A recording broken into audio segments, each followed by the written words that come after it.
a maior missão espacial da atualidade não for sobre ir à Lua e se for sobre algo ainda muito maior, invisível e completamente decisivo para o futuro da humanidade. Artemis 2 finalmente aconteceu. Seres humanos voltaram a orbitar a Lua 50 anos depois. Sim, meio século.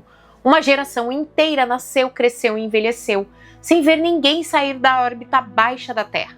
Então, de repente, voltamos. Vimos novamente aquela imagem clássica, a Terra surgindo no horizonte lunar, pequena, azul e frágil, assim como na missão Apollo 8. E aqui precisamos fazer uma observação muito importante. A tecnologia para voltar à Lua existe há décadas, e isso não é novidade. Do ponto de vista físico, viajar até a Lua é um problema relativamente bem resolvido. Estamos falando de uma distância média de aproximadamente 385 mil quilômetros. Isso, em termos astronômicos, é extremamente perto. A viagem até a Lua envolve basicamente 3 etapas principais que são muito simples. Escape da gravidade da Terra, então para sair da Terra uma nave precisa atingir a chamada velocidade de escape, e ela é dada por essa fórmula aqui. O valor de escape é de aproximadamente 11,2 km por segundo, e isso significa que o maior custo energético da missão não está em ir até a Lua, e sim sair da Terra. Transferência orbital, trajetória de Home. Depois de escapar parcialmente da gravidade terrestre, a nave entra em uma órbita elíptica chamada órbita de transferência. Essa trajetória usa o mínimo de energia possível. É pura otimização física. Captura gravitacional pela Lua. Ao chegar perto da Lua, a nave precisa reduzir sua velocidade para ser capturada pela gravidade lunar. Caso contrário, ela simplesmente passa direto. Ou seja, ir à Lua não é um problema tecnológico impossível. É um problema econômico e estratégico.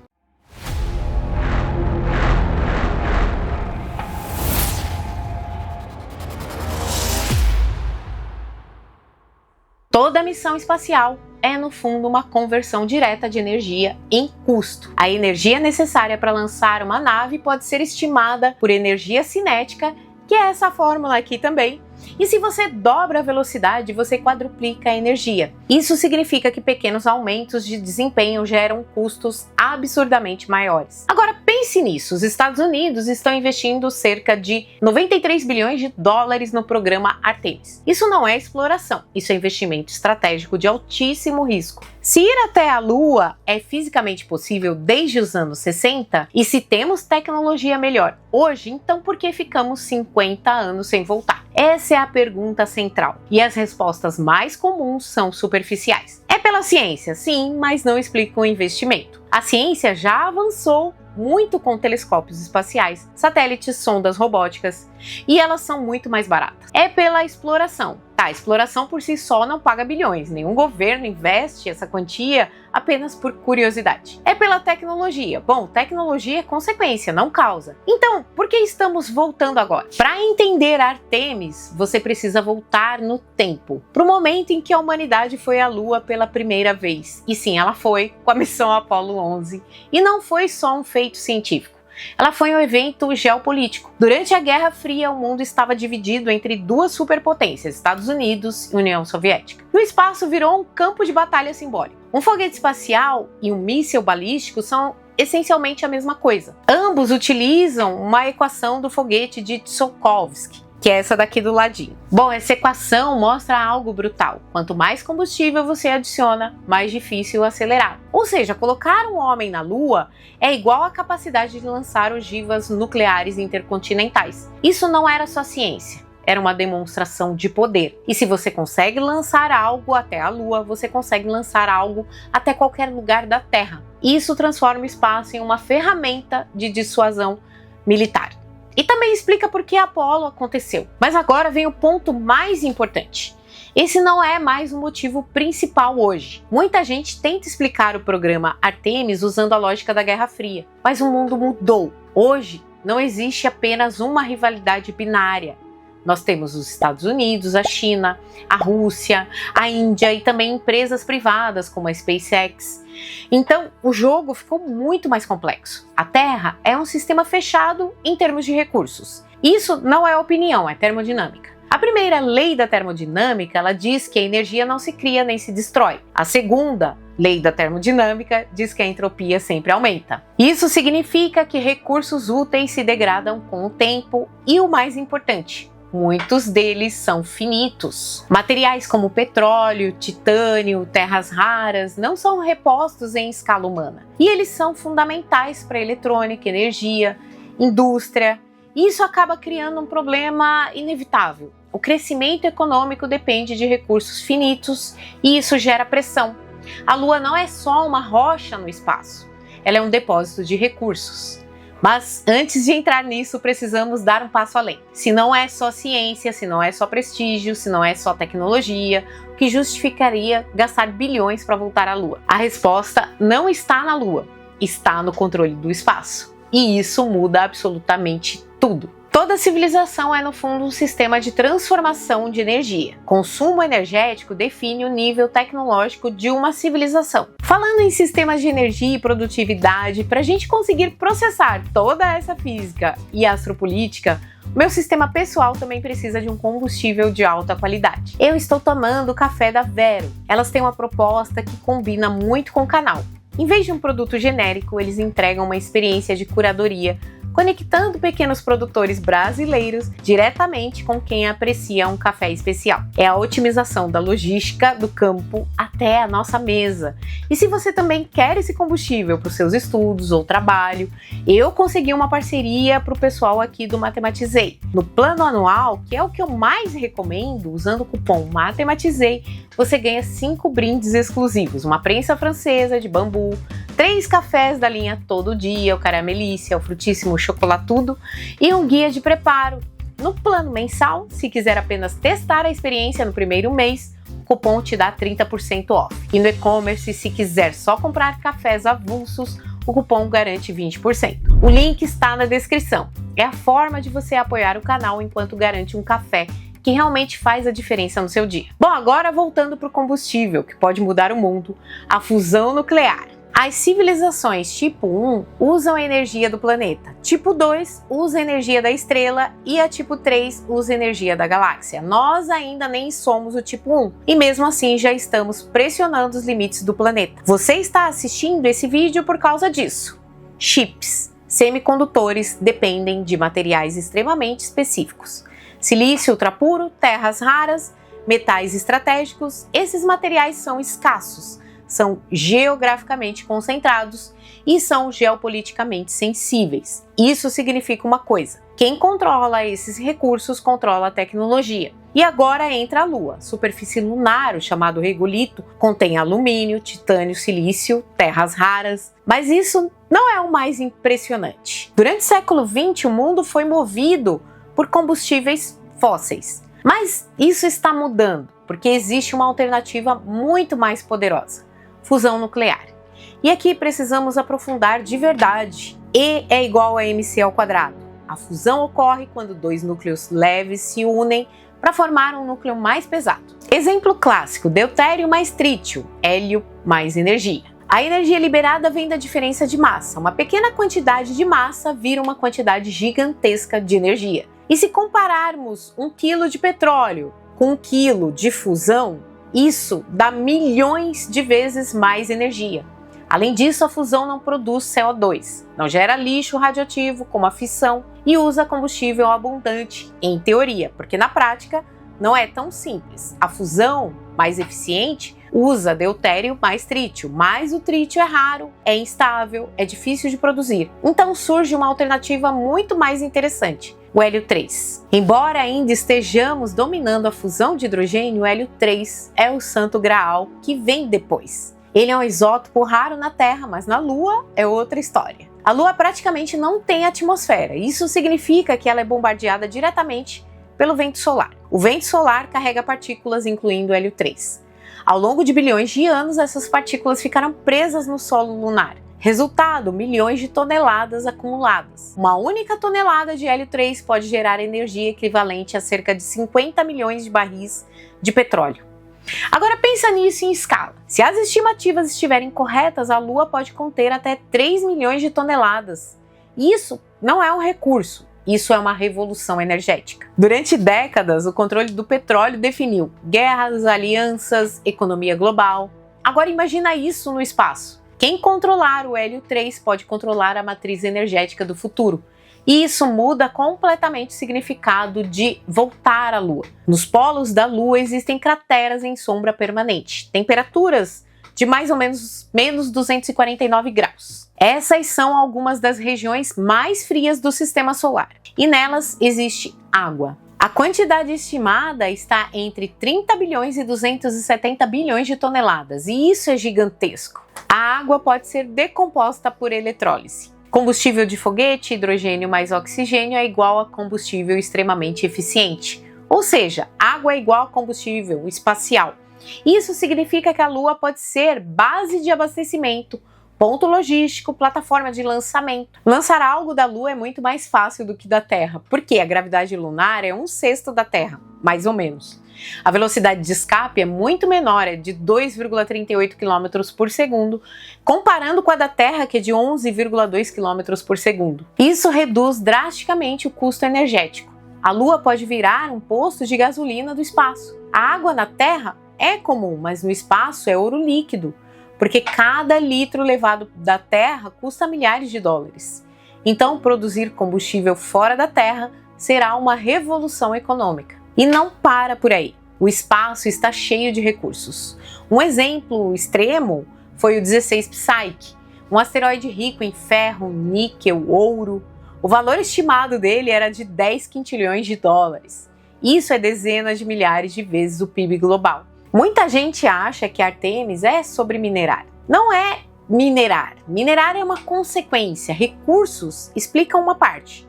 Energia explica a outra. Tecnologia explica uma outra parte. Mas nada disso justifica sozinho o nível de investimento. Então chegamos no ponto mais importante até agora. Existe um recurso ainda mais valioso que não tem massa, não tem cor, não pode ser tocado, mas define o futuro de tudo. Quem chegar primeiro à Lua não ganha só os recursos, ganha algo mais poderoso, o direito de decidir as regras. Bom, até agora tudo que vimos, energia, recursos, tecnologia, explica parte da história, mas não explica o principal, porque existe um padrão que se repete ao longo de toda a história da humanidade. Quem chega primeiro em um novo território não só explora, ele define as regras. Hoje o espaço é governado por um conjunto extremamente limitado de tratados. O principal deles é o Tratado do Espaço Exterior, criado em plena Guerra Fria. Ele diz basicamente que o espaço deve ser usado para fins pacíficos. Não podem existir armas de destruição em massa em órbita e nenhum país pode possuir a Lua. Parece ótimo, mas tem um problema gigantesco. Ele é vago e muito vago. Em 1979 surgiu o Acordo da Lua, que tentava regular melhor o uso de recursos, a exploração, propriedades, mas as principais potências simplesmente ignoraram. Os Estados Unidos, a Rússia, a China. E o resultado? O espaço hoje é, na prática, um território sem legislação clara. Quando não há regras bem definidas, surge um comportamento previsível. Quem chega primeiro leva vantagem. Isso já aconteceu nas grandes navegações, na colonização das Américas, na corrida pelo petróleo, e agora está acontecendo no espaço. Existe um tipo de poder que é mais forte do que o dinheiro ou recursos: o poder de definir as regras do jogo. Quem estabelece normas, padrões, leis, controla o sistema inteiro. E isso tem um nome: hegemonia estrutural. Hoje estamos entrando em uma nova era, a era da astropolítica, onde o espaço deixa de ser um ambiente científico e passa a ser domínio estratégico. Em 2019, a OTAN declarou oficialmente o espaço como um domínio operacional, junto com terra, mar, ar, ciberespaço. No mesmo ano, os Estados Unidos criaram o United States Space Force, uma nova força armada. Isso não é ficção científica, isso aconteceu mesmo e é política real. Então hoje praticamente tudo depende de satélites. GPS, internet, comunicação, previsão do tempo, sistemas militares. Sem satélites, a sociedade moderna entra em colapso. Agora entramos em um tema pouco conhecido pelo público geral. Já existem armas espaciais. Países já testaram sistemas capazes de destruir satélites. Por exemplo, a China em 2007 e a Rússia depois fez testes. Um míssil atinge o satélite em alta velocidade e mesmo sem explosivos, o impacto orbital já é devastador, porque velocidades orbitais chegam a mais ou menos 7 a 10 km por segundo. Isso significa que a energia liberada é gigantesca. Além de mísseis, existem lasers para cegar sensores, micro-ondas para danificar eletrônicos, cyberataques, satélites caçadores. Sim, satélites que podem se aproximar de outros e neutralizá-los. E se você controla o espaço, você pode interromper comunicações, desativar sistemas militares, afetar economias inteiras. Controlar o espaço é igual a controlar a Terra. Então, a Lua não é só um recurso. Ela é um ponto estratégico, porque permite bases permanentes, observação espacial, controle de rotas, infraestrutura fora da Terra. Na guerra tradicional, quem está no alto tem vantagem. No espaço, isso é absoluto. Quem domina a órbita, domina a visão. Quem domina a visão, domina a informação. E quem domina a informação, domina a decisão. Agora, tudo isso começa a fazer sentido. Então, Artemis não é só sobre ciência, exploração, recursos, é sobre posicionamento estratégico no espaço. Quem chegar primeiro à Lua não vai apenas explorá-la, vai estabelecer presença e criar uma infraestrutura e definir padrões e também influenciar leis futuras. Isso define o futuro da humanidade, mas ainda falta uma peça fundamental, porque até agora falamos de energia, recursos, poder, mas existe algo ainda mais profundo acontecendo. Algo que muda não só a política, mas a forma como enxergamos o universo. Estamos deixando de ser uma civilização planetária para nos tornar uma civilização espacial. E isso tem consequências gigantescas. Bom, até agora nós desmontamos o que parecia ser óbvio. Vimos que voltar à Lua não é sobre ciência, exploração, tecnologia, nem recursos. Entendemos algo muito mais profundo. É sobre posicionamento em um novo território que ainda não tem regras definidas. Mas isso ainda não é o mais importante. Durante toda a história da humanidade, nós fomos uma civilização presa a um único planeta. Tudo o que somos aconteceu aqui, mas isso está mudando. Pela primeira vez, estamos construindo a capacidade de operar fora da Terra. Sistemas físicos tendem a ocupar o espaço disponível. Isso aparece em vários fenômenos: expansão de gases, difusão de partículas, crescimento biológico, e agora isso está acontecendo com a civilização humana. Não por vontade, mas por consequências das leis da física e da disponibilidade de energia. A diferença entre passado e presente é fundamental. Antes, missões espaciais eram pontuais. Agora estamos construindo infraestrutura espacial, e isso inclui satélites em massa, estações, bases futuras, sistemas de transporte, e aqui entra a Lua como peça-chave. A Lua não é o objetivo final, ela é um ponto intermediário entre a Terra e o resto do sistema solar. No espaço, tudo se resume a ΔV. Quanto menor o ΔV necessário, menor o custo energético, menor o custo financeiro também. E a Lua permite reduzir lançamentos da Terra, produzir combustível local, servir como base de redistribuição. Isso transforma completamente a logística espacial. O primeiro passo lógico é Marte. Mas Marte não é possível sem uma infraestrutura intermediária. E é exatamente isso que Artemis começa a construir. Até hoje pensávamos assim: estamos na Terra olhando para o espaço. Agora estamos começando a pensar: estamos no espaço usando a Terra como base. Essa mudança parece sutil, mas ela redefine tudo. Historicamente, fronteiras eram oceanos, continentes, territórios. Agora a próxima fronteira é orbital. E depois, interplanetária.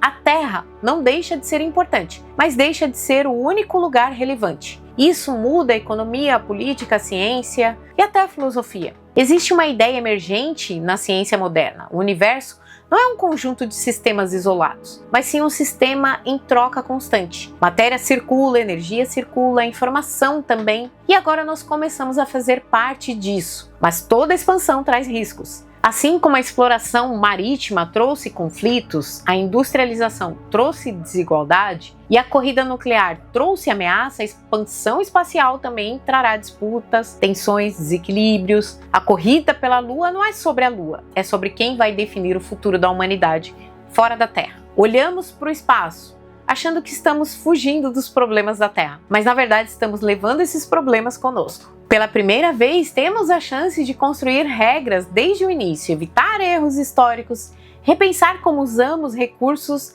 redefinir a cooperação global, mas isso só acontece se entendermos o que está em jogo. A Lua sempre esteve lá, silenciosa por bilhões de anos, mas agora ela deixou de ser apenas um objeto no céu. Ela virou território, recurso, estratégia, futuro.